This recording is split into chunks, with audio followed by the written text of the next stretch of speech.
Hi guys! For today's video, pagluluto tayo ng danggit. Tadaan!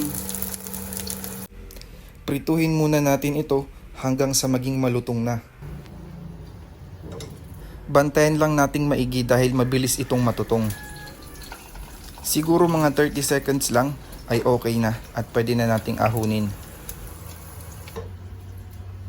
At syempre hindi kumpleto ang danggit kung walang suka at sili. Ayan, kain tayo guys.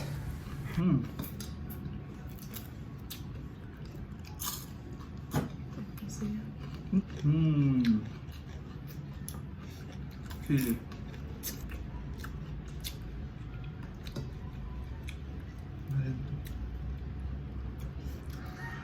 Yung gina-close, ginawa mo